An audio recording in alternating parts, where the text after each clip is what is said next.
Hi guys! So you guys have seen videos before of Jared's Monte Carlo on this channel, and his last video talked about all the things that he wanted to do to it. So over the course of since that video to now, he's done a lot of things to it that I'm going to get him to tell you about. And maybe he'll share a funny story of one time when we were at the racetrack.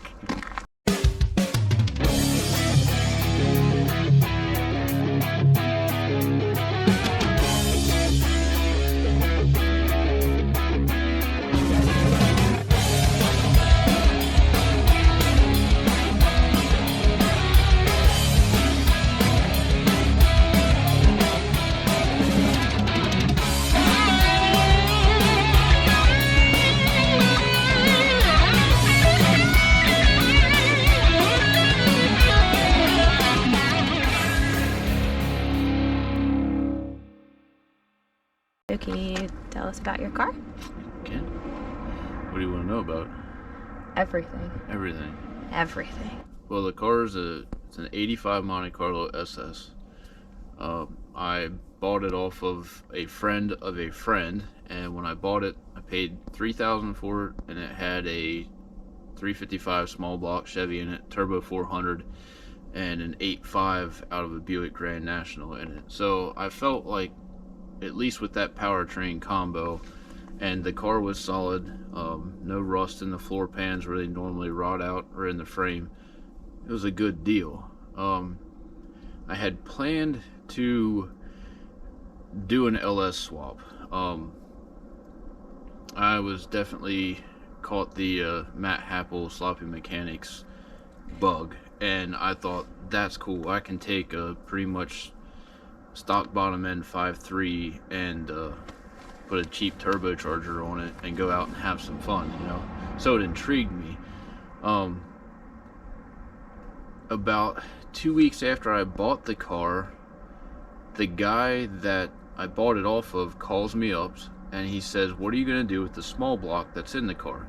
I said, well, I'm going to sell it.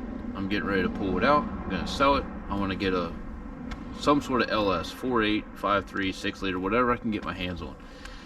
And he says, well, my wife just got rear-ended in her 2001 Tahoe, and I'm pulling the motor out of it. He said, do you want to swap? I said, I'll have the motor to you by the weekend. I'll pick the other one up. So I pulled the small block out of the Monte Carlo, swapped him for the 5.3. And during that course of time that winter, I pulled the motor apart, basically cleaned up the cylinder heads, relapped the valves. I put packed 1218 valve springs in it. It's got a cam in it from Texas Speed. It's the 224R cam. I put eBay head studs in it. It's got the truck intake on it, truck throttle body, all that kind of stuff. And I regapped the rings, and I did it the no-no way on a bench grinder and then just filed the ends of them down. They're 28 on the bottom, 30 on the top, and this car has never had an issue since. I would not recommend doing that, though. I'm an idiot, so, but it worked. I don't know what the main bearings look like, never had the caps off of it, didn't care. I pulled the rods and pistons out of it, obviously, to regap the rings, cleaned everything up, looked at the bearings, said mint, put them back together, stock rod bolts and all. Besides the head studs in it, and it's got a good fuel system in it. The car runs on Holley EFI, it's the HP version. It's got Bosch 210 injectors in it. It runs on twin 380 AEM pumps, runs on E85. And it's got, I started out with a On3 Performance 7665 turbo. It now has a VS Racing Gen 2 7875 billet wheeled compressor turbo on it. Started out with truck manifolds that were flipped up and forward with 2¼ inch primaries leading into the turbo, and then a 3-inch dump out of it. And now it's got forward facing turbo headers, 2.5-inch exhaust into a into the turbo, and then a 3.5-inch dump out of that, or 4-inch. I think it might be a 4-inch dump. So as you can see, it's still got the truck intake throttle body on it. I shaved all the ugly off the top of the intake. It's got eBay fuel rails on it that I made fit to the truck intake. This is the early style, like Gen 3 truck intake. Like I said, stock throttle body on it. eBay up and forward headers. I made the Y pipe into the turbo, which is tucked up here in the corner. It's got pulls fresh air in from the inside of the fender well here. It's got a 3-inch air-to-air intercooler on it that's also from eBay. Truck accessories, power steering pump, all that stuff, as you can see, will fit in a G-body.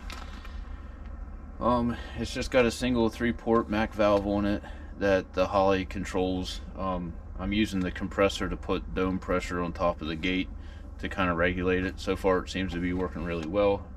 It's got twin 44mm gates from VS Racing on it.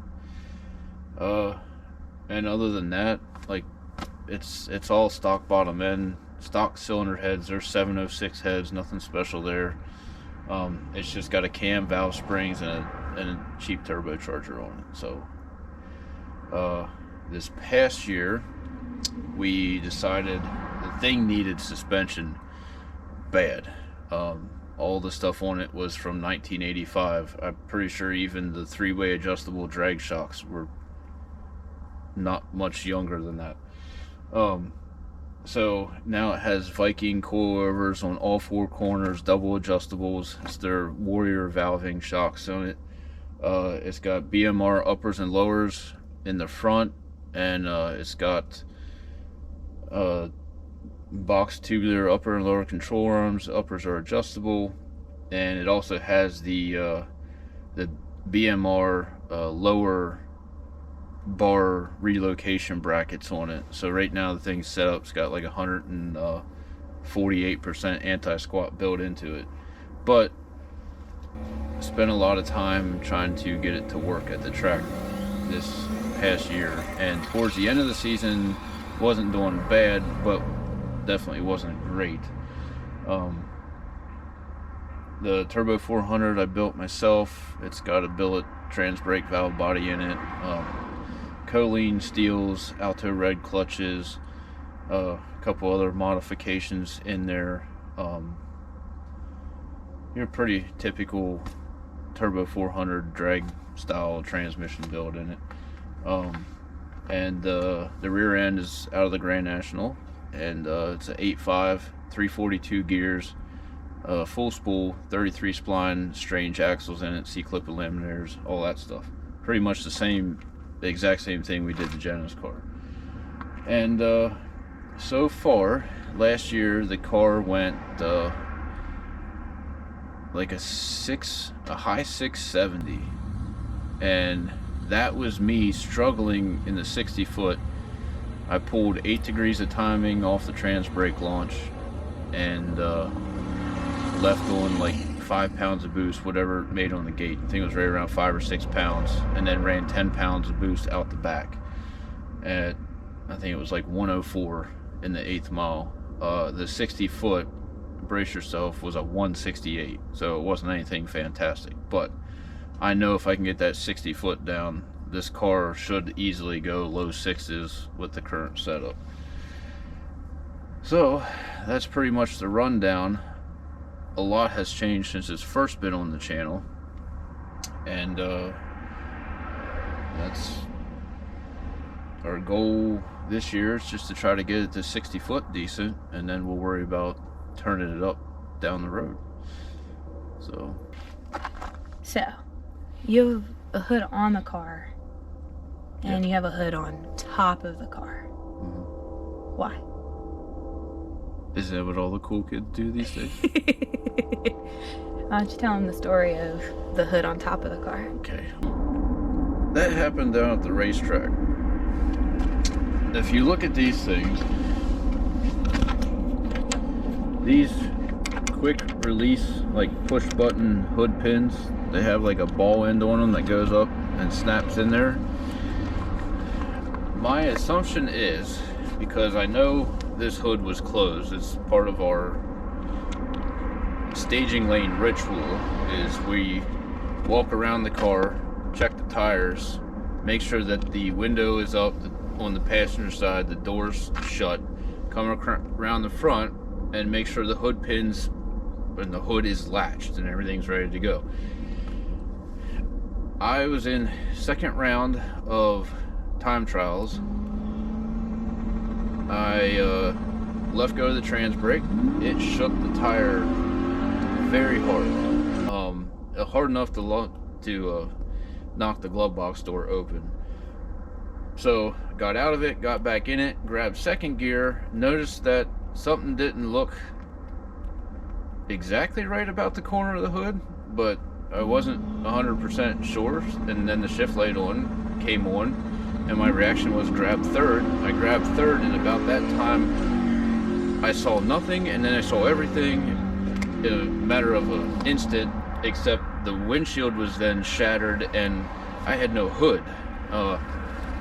My best guess is when it shook the tire, it must have knocked that quick release hood pin loose, or at least knocked it out of the socket, and it caught enough air midway down track that hood just said see ya, and it came up and the cow smacked the windshield, shattered the windshield, and then it completely shot in the air, and well, it ripped the hinges clean off the bottom side of the hood. It's a glass hardwood bolt-on style hood, so yeah, I was that guy for the day at the racetrack. Not the only guy, because 2 rounds later another guy did the same thing, except I think he just forgot to put the hood pins in his. But yeah, so that's why there's a hood here, and there's a new Glass Tech Sunoco hood there that has hood pins in it now, that it can't come out. As much as I hate the look of them, I don't want to launch that one into orbit either. I'll say, in how high up your old hood went into the air and over your car, it's not in that bad of shape. No, it's not actually. So if you're looking for a Monte Carlo hood that you're willing to put a little bit of elbow grease in to make it a little bit better, there's one there. You had a steal. Yeah. But no, it's actually not in terrible shape. Yeah.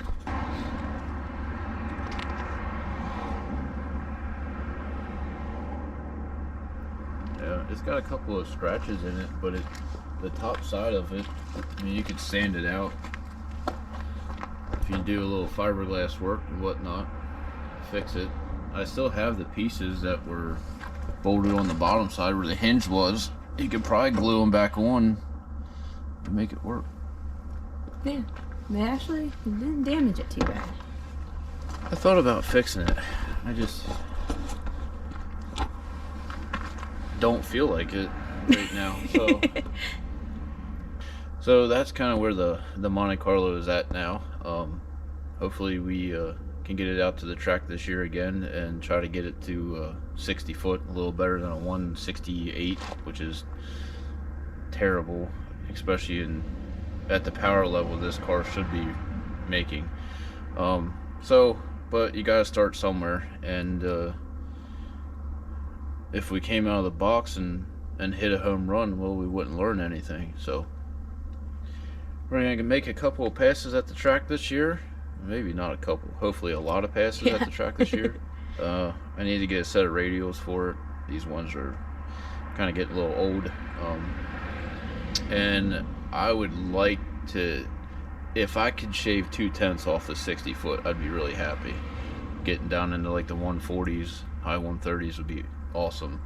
I'm probably gonna have to hit it with more power. It seemed to like that last time, so Yeah, it seems you're on to something at the end. yeah, we have a direction to head in, and we're going to keep pushing that and see if those changes keep getting better. If you have any questions about the Monte Carlo, just leave them in the comments. Yep. Be sure to leave a comment, even if it's, you ain't got much to say, at least say hi. Yeah. So, and till next time, keep your shiny side up. We'll see you all later. See ya.